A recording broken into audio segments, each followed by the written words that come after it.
Hey guys, Coach Jason, I hope you're doing well. I want to talk about a part of marathon training that can sometimes be overlooked. As we know, marathon training itself is 90 to 95% aerobic in nature, closer to 95%. And another small part is anaerobic. Okay, with speed development, sprint training, hill training, and so on and so forth, triggering fast twitch muscle fibers. Okay, and it is an important component of marathon training, particularly for your running mechanics and your running efficiency, because energy conservation is very important when you start running marathon. Okay, you want to stay as mechanically as efficient as possible, minimize wasted movement. Okay, so it is an important component. But what I want to talk about today is the middle part. Okay, AT was anaerobic threshold. Okay, it's essentially the midpoint between aerobic and anaerobic. Okay, and it is a very important component to marathon training. It's something that I've used over the past 20 years as a coach to get people under 4 hours, 3:30, 3 hours, even 2:30. Okay, I'm going to give you 5 workouts, and I'm also going to show you how to do the math in terms of how to break down the pace ranges of how to set it up, okay, appropriately. And I'm actually going to use sub 4, sub 3:30, sub 3, and sub 2:30, so you can see all different levels. Okay, but just a few things before that. Our anaerobic threshold is about 5 to 10% faster than your goal marathon pace, not your current, but your goal marathon pace. Okay, and for some of the more experienced and advanced marathoners, you're looking at upwards of 10 to 15% for some people, faster than goal marathon pace. And again, ability level one thing, experience is another. Your training environment is important as well. If you're doing the majority of your training on hard surfaces and pavement, that needs to be taken into consideration. You need to give yourself a little bit more time to recover. And you have to be a little bit more flexible with workouts because it will take a little bit longer.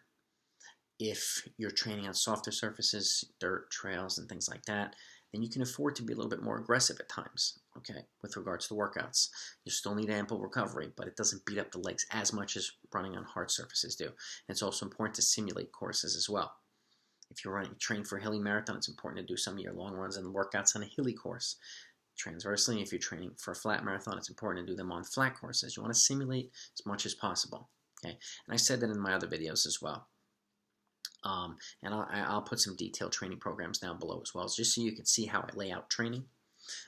Everything is explained in fully detail. And if you're a coach, by the way, or an athlete, and this is your first time to the channel, make sure hit that subscribe button. Okay, and check out all the videos that I put out. I have fully detailed programs, fully explained, 12, 16, 20 weeks long. From 5K all the way up to the marathon. I've got cross-country training. I've got all different types of stuff, workouts galore for different events. And make sure you hit the notification so you don't miss workouts and videos that I'll be putting out moving forward. So, but let's get back to this, okay? One of the things that I just want to emphasize about anaerobic threshold, probably the only thing I want to really emphasize, is what you're doing is you're engaging more fast twitch muscle fibers, okay? Which aren't necessarily triggered or utilized as much when you're training for the marathon. But what they do is, by triggering more of them or engaging more of them, it'll help improve the aerobic characteristics of these muscle fibers. Okay, in return, trigger more oxygen usage within these muscles, which in turn is going to help increase and improve or enhance your anaerobic threshold, your capacity. Okay, so it is an important component.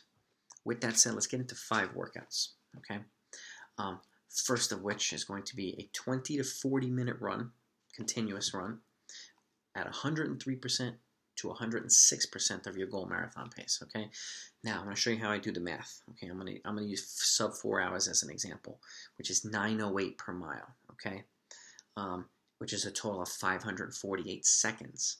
Okay, the 9 minutes times 60 is 540. Add the 8 seconds, 548. That's how I got the math, the number. Okay, when you're doing percentages, if it's 103%, you're going to multiply it by 0.97. At 106%, you multiply it by 0.94. That's 548 seconds, okay? And in this particular instance, it comes out to 8:51 to 8:35 per mile for a 20 to 40 minute consecutive run, okay? Significantly, a good amount faster than your goal marathon pace. And it's, again, this is something you can repeat. You can do 20 minutes once, 25 minutes, 30, 40, however you want to do it, okay? This is a great component of the training. You can do, every 7 to 10 days or even every 14 days when you start to get into racing mode. Okay, that's workout number 1. Workout number 2 is 3 to 4 times 5K. Yes, 3 to 4 times 5K. Now, some cases, some folks might be only able to do 2. Some folks can do 4 for the more advanced experienced runners, the people that do a higher volume training.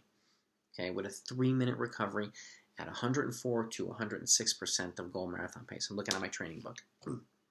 Okay, so in this instance, I'm going to use sub 3 hours, okay, which is 6:51 per mile, a total of 411 seconds. Okay, so at 104 to 106%, times it by 0.96, then 0.94, that range gets you between 634 and 626 per mile for every one of those 5K reps. And again, this is something you can do progressively. You can do the first rep at 634. You can around there, 634, 635. You can do the next one at 630. The last one you can do at 626, 625. Okay, but this is your first time doing it. It's a meaty workout. Then you can even do the first rep at your goal marathon pace, which is 6:51. Then try to do 5 to 10 seconds faster per 5K each rep. That's another way you can do it too if you're not used to workouts this long. Okay, but that's workout number 2. Workout number 3, 3 times 2 mile with a 2:30 recovery at 106 to 108% of goal marathon pace. Okay, I'm going to use sub 3:30, which in this case is 7:59 per mile. Okay, at 106 to 108%, you're looking at 7:30 to 7:20 per mile for the 2 mile reps. Okay, that's what the appropriate percentage, and that's the appropriate pace for that. And again, 3 times 2 mile, you might be able to do 2. Some folks might be able to do 4. It really depends on what you feel is most appropriate for you and your athlete, so it's something to keep in mind. Okay, number 4, 5 to 6 times 1 mile. Okay, with a 2-minute recovery at 108 to 110%. If you notice, the shorter the reps get, the faster they become. Okay, so with a 2-minute recovery, 108 to 110%, and I'm also using sub 330 in this case. And at that percentage, you're going to be between 720 and 710 per rep per mile. Okay, you could also do a mile. You could also do a workout that's a VO2 max workout, 5 times a mile, with a 3 to 4 minute recovery at VO2 max. But that's going to put you at about 50 to 60 seconds per mile faster than your goal marathon pace. If you can nail that workout, that's a pretty significant workout as well. So it's another mile workout option.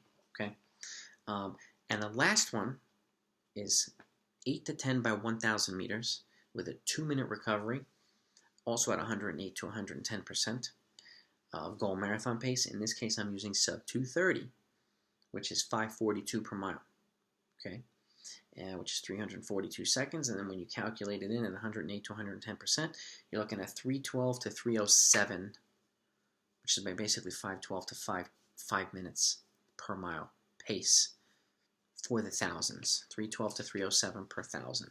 Okay, that's how I broke it down. Those workouts right there you can utilize, and again, you can break down the math any way you want, but it's a very easy way of plugging in these things and just utilize your goal pace, okay, per marathon, and then add the amount of seconds and multiply it by whatever percentage you plan on doing for that workout if you're going to utilize one of these workouts. Okay, and that's how you kind of get the paces of how to run your workout. Okay, just remember these paces are going to be faster than goal marathon pace, not slower. So sometimes, and I did in the beginning too, sometimes we'll say 103 to 106%, you go over instead of under. That's how you get it wrong. So just keep that in mind.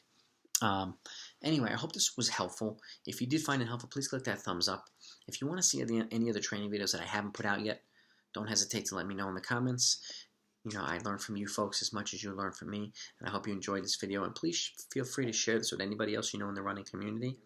I want to keep putting out workouts, okay, and great videos, and the next video you're not going to want to miss because I'm going to go over cut down workouts, okay, cut down 800s, 1000s, 1200s, and miles, specifically for cross-country since the fall's coming, and we'll at some point have a cross-country season, hopefully, and I think these workouts will be very, very beneficial for you. So with that said, be safe out there, train hard, train smart, and in these crazy times, adapt, overcome, conquer, okay? And be safe, look out for each other, and I'll talk to you next time.